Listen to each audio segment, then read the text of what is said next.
খোদ প্রধানমন্ত্রী শেখ হাসিনার মুখে যখন তার পিয়নের ৪০০ কোটি টাকা সম্পদের তথ্য এসেছে তখন নড়ে চড়ে বসেছে বাংলাদেশ ব্যাংক। প্রধানমন্ত্রীর বক্তব্যের পরপরই পিয়ন জাহাঙ্গীর আলম এবং তার স্ত্রীর ব্যাংক হিসাব বিএফআইইউর নির্দেশনায় জব্দ করেছে তফসিলি ব্যাংকগুলো। এদিকে জাহাঙ্গীরের ৪০০ কোটি টাকা সম্পদের খোঁজে মাঠে নামছে দুদকও।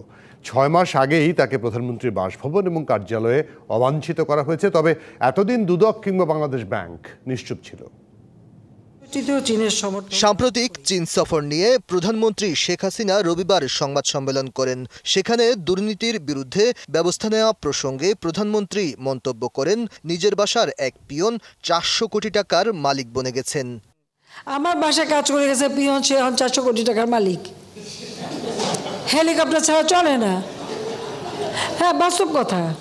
কি করে বানালো এই টাকা? যখন আমি জানছি তাকে বাদ দিয়ে তার কার্ডটা সব সিজ করে সব আমার ব্যবস্থা আমি নিচ্ছি। এই বক্তব্যের পরই অনেকের মনে কৌতূহল বাড়ে, কে এই পিয়ন যিনি ৪০০ কোটি টাকার মালিক। জানা গেছে এই ব্যক্তির নাম জাহাঙ্গীর আলম।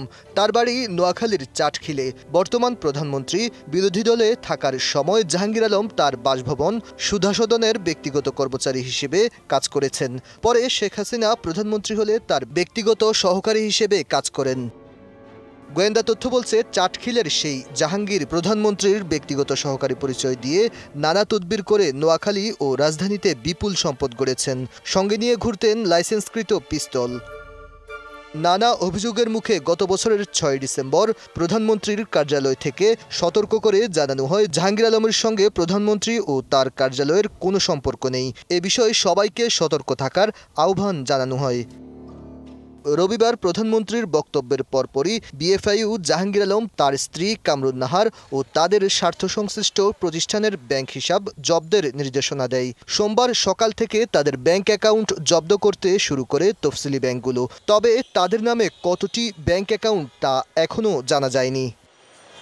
বিএফআইইউ থেকে ব্যাংক অ্যাকাউন্টের তথ্য পেলে অনুসন্ধানে সহায়ক হবে মনে করেন দুদকের আইনজীবী খুরশিদ আলম খান। বিএফআইইউ থেকে তথ্য সরবরাহ নিয়ে অথবা বিএফআইইউ তথ্য সরবরাহ করে তার সম্পদের একটা ফিরিস্তি হয়তো আগাম পেতে পারে দুর্নীতি দমন কমিশন। জাহাঙ্গীরের বিষয়ে দুদক এখনও অনুসন্ধান টিম গঠন না করলেও প্রাথমিকভাবে সংস্থাটির গোয়েন্দা টিম তথ্য সংগ্রহ করছে। দুর্নীতি দমন কমিশন একটা অনুসন্ধান করে তার সম্পদের যাচাই বাছাই করতে পারে, সম্পদ বিবরণীর নোটিশ জারি করতে পারে, তার যে সম্পদটা করা হয়েছে সেটাকে এতটাই বহির্ভূত কিনা এটা দুর্নীতি দমন বিষয়ে খতিয়ে দেখতে পারে। তবে এই খতিয়ে দেখার জন্য ওনাকে যাচাই বাছাইয়ের মাধ্যমে একটা অনুসন্ধান কার্য খুলতে হবে। Aditya Arafat, DBC news, Dhaka. আমাদের সঙ্গে এই মুহূর্তে অতিথি হিসেবে সরাসরি যুক্ত হয়েছেন সিনিয়র আইনজীবী জেরাই খান পান্না। অ্যাডভোকেট জেরাই খান পান্না, আপনাকে স্বাগত। প্রশ্নটা তো আমরাও করলাম, আপনার মনে নিশ্চয়ই প্রশ্ন। মাননীয় প্রধানমন্ত্রী কালকে যখন প্রশ্ন তুললেন, জানালেন, তখনই সবাই একেবারে তৎপর হয়ে গেলেন এই চোরকে ধরতে হবে। তো ৬ মাস আগে যখন তিনি বের করে দিয়েছিলেন তখন তারা কোথায় ছিলেন? সে প্রশ্নটা আমারও বেসিক্যালি যেটা আমার মনে হয় যে হারে দুর্নীতি বেড়ে যাচ্ছে সেই তুলনায় দুদকের কর্মক্ষমতা অনেক কম। তার শক্তি বাড়াতে হবে, কর্মক্ষমতা বাড়াতে হবে এবং ইন্টেনশনও থাকতে হবে।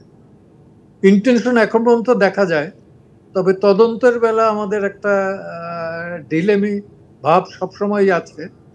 দুদকের শুধু না, সবকিছুর বেলায় একটা তদন্তের বেলা ঢিলেমি আছে, যে কারণে এটা হয় না। আর দ্বিতীয়ত হলো যে এমন কোনো সেক্টর আজকে নাই।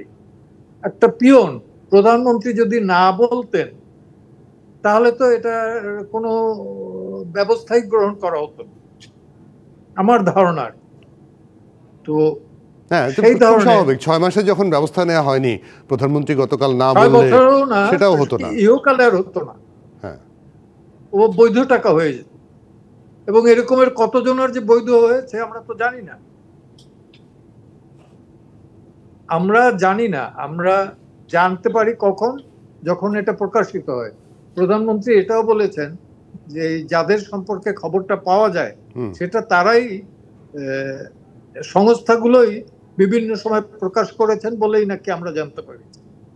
তো তা থেকে একটা প্রমাণিত হয় যে আমি যেটা বলবো সেটা যে সমস্ত সরকারি বেসরকারি সকলের একটা সম্পত্তির হিসাব থাকা দরকার।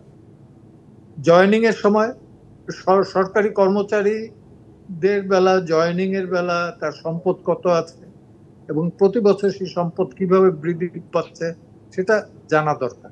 কিন্তু তারা তো দিতে চান না, সরকারি কর্মচারীরা, কর্মকর্তারা বিশেষ করে তারা রাজি নন কোনোভাবেই তাদের সম্পত্তির হিসাব দিতে। এটা বিষয়টা হয়েছে তারা সম্পত্তির হিসাব দিতে বাধ্য যদি করা হয়, অবশ্যই তারা দিতে বাধ্য, আইনত বাধ্য। এখন বাধ্য কিভাবে করবেন? তারা তো উল্টো যদি বলি যে আমলাতান্ত্রিক চাপের মুখে সরকার নথি স্বীকার করেছে, মাঝখানে বলা হয়েছিল যে কোনো বিষয় তদন্ত হলে সরাসরি জিজ্ঞাসাবাদ বা গ্রেপ্তারও করা যাবে, এখন তো তাও করা যাবে না, তারা তো নিজেদেরকে সেভ করে নিয়েছে।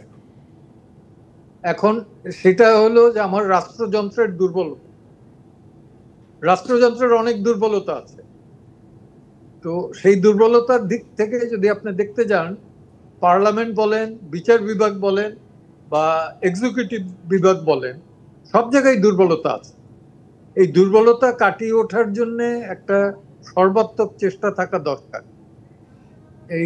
সেই চেষ্টাটা আমার কাছে যেটা মনে হয় যে এমন কোন সেক্টর আজকে নাই যেটা দুর্নীতির মুক্ত। তো দুর্নীতি মুক্ত করতে হলে পরে একটা জায়গা, এটা আমি বারবার বলি, দুর্নীতি মুক্ত সমাজ গড়তে হলে পরে সর্বপ্রথম বিচার অঙ্গনটাকে দুর্নীতি মুক্ত করতে হবে। সে বিচার অঙ্গন যদি আপনি দুর্নীতি মুক্ত করতে পারেন, সমূলে দুর্নীতি মুক্ত করতে পারেন, তাহলে একদিন না একদিন আপনি এই দুর্নীতি মুক্ত সমাজ দেখতে পাবেন। কিন্তু বিচার বিভাগ তো সরকার বলে, সরকার দাবি করে বিচার বিভাগ স্বাধীন। সরকার কি বলে সেটা না, আমি তো বিচার বিভাগের একটা as a lawyer I am officer of the court। তো সেই উচ্চ আদালত থেকে তো আমিও বুঝতে পারতেছি সারা বাংলাদেশের, এবং 12 বছর যাবত আমি বার কাউন্সিলের সদস্য ছিলাম। তো সেইখানে আমি তো সারা বাংলাদেশের খবরটা পাই যে কোথায় কিভাবে হচ্ছে। দুর্নীতি যে আমি বলবো না যে বিচারকরাই করে তা না, আমরাও তো দুর্নীতির সাথে জড়িত, অনেকেই আমরা জড়িত। তো সেটাই এই অঙ্গন থেকে যদি দুর্নীতি মুক্ত না করাও, আপনি কোথাও দুর্নীতি মুক্ত করা সম্ভব নয়। যে দেখেন পান্না, অনেক ধন্যবাদ, কৃতজ্ঞতা, আপনি সময় দিয়েছেন আমাদেরকে আজকে। ধন্যবাদ আপনাকে।